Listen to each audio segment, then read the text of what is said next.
And now we join Lady and Lord Carnell, about to have tea, in Wimbledon. Sir Keir Starmer. Have you heard of this fellow, Lord Carnell? He seems like a decent enough man. Certainly not, Lady Carnell. He's a dirty Labour man. Now, I don't mind him being a servant, but I certainly wouldn't have him over for tea. How could he be a Labour man, dear, if he was a sir? I mean, he's a peer. I mean, granted, he's not a lord like you are, but nonetheless. Look here, dear. I mean, he was rewarded for his good behaviour and helping to destroy the Labour Party. That's what it's all about, my dear. I will tell you something. The Socialists have one thing correct. We have nothing but contempt for the lower classes. They are scum, and we have to rule over them. Just so, we have the better people running things. People with ingenuity and intelligence and so forth. Just like us. And hard work as well. Oh dear, isn't it time for tea? Oh yes, some tea would be lovely. We better summon Jenkins. Jenkins? Oh, yes, sir? Jenkins, it's time for tea. Right, yes, sir. Does Jenkins get a vote, dear? Full enfranchisement, dear. I don't know that he does vote. Jenkins, a question. Yes, sir. Jenkins, how do you plan to vote in the upcoming election? I reckon it don't make very much difference, sir. Right you are. Go ahead and get the tea, then. Right away, sir. Oh, typical fellow, isn't he? Well, you see, that's the thing, though, dear. I mean, the hard work on the part of the ruling class is what manages to keep everything going. But we don't really do any work, dear. I mean, travel and things like that, and read novels. But we employ people, my dear.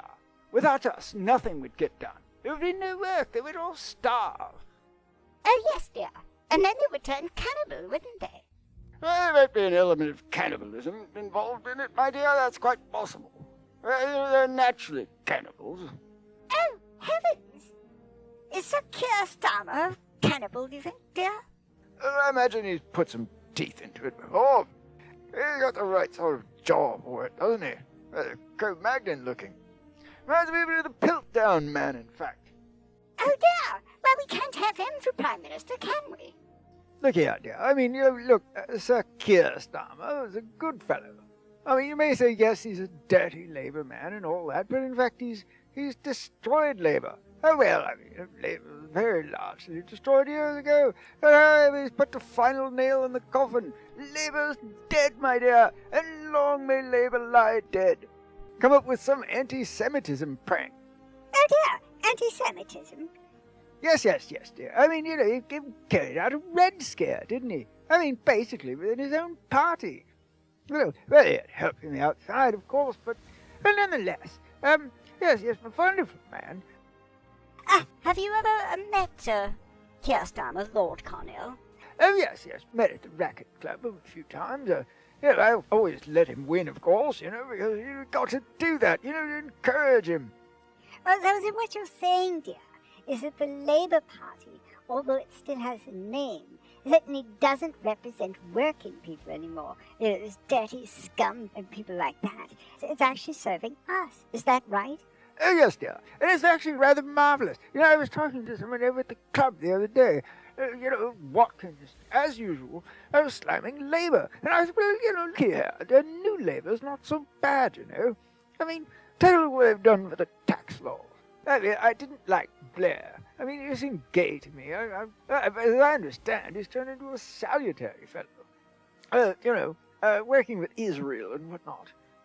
Yes, well, my Auntie Helen always was. She always says that the trust fund could entirely disappear, overnight, in fact, if Labour were to take power. Oh, no, dear, they don't need to worry about that anymore. The thing is that the new Labour, as it's called, is really the old Tories. So just keep that in mind. What then are the Tories then, therefore, dear? It's to give the appearance of democracy, dear. You need that to keep the people in line. The point is, we also have a Lib Dem party, which pretty much serves us as well. Well, they have some stupid ideas, but against war now and then, and expansionism, but by and large they do an excellent job. So you're saying, dear, that we have the appearance of democracy without any real democracy left in our country. In fact, all three parties, or the ones you mentioned at any rate, are actually just doing the bidding of people like us. That's correct, dear. Aristotle went on about this a long time ago. Clever bastard, Aristotle. Read about him in Eton. You know, the thing is, he came up with the idea of a polyarchy. Polyarchy, dear? What's that all about? Well, the thing is, in polyarchy, dear, there's the appearance of democratic change. Oh, that's fascinating, dear. Who would think that Aristotle would still be relevant? My Auntie Helen was saying, I do hope this, what's his name? That sort of darkish, dusky fellow. I mean, she's saying he's a marvellous chap.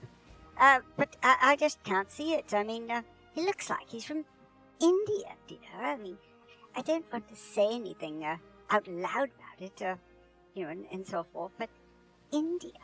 Well, I don't really know, dear, but it is evident from his coloration that he's not a native of England. But he's been a good fellow, a sort of good servant. The type of fellow we'd have in the old days in the Raj, keeping track of the lesser breeds. Oh, that's very sensible, Charles. Very sensible indeed. I strive to be thus ever, dear. And Auntie Helen was worried, my dear. She said that, look here, if he should win, well, Kensington would effectively become part of India. New, old New Delhi, I believe she called it. I don't think you have to worry about that at all, dear. It might be a good thing after all. You tigers roaming around Kensington. Oh dear, tigers in Kensington? Make for good shooting. No, don't worry about that, dear. If there should be any tigers in Kensington, I'll get up my trusty rifle and go out with old Phil and bag a few in no time. There'll be no more tigers to worry about. Oh, you're very brave, Lord Carnell. Ah, finally, the tea. Oh yes, how lovely. Tea. Well, it took long enough, Jenkins. Oh, pardon me, Lord. I had to go out and get more Earl Grey. Thank you, Jenkins. You are dismissed. Oh, right you are, lady. Oh, that's enough conversation for the present, Lord Carnell, I do believe. Let's enjoy our tea quietly. Oh, yes, indeed. Well, nothing more that need be said, I think. This is good tea, isn't it, my dear? Oh, yes, it's very lovely.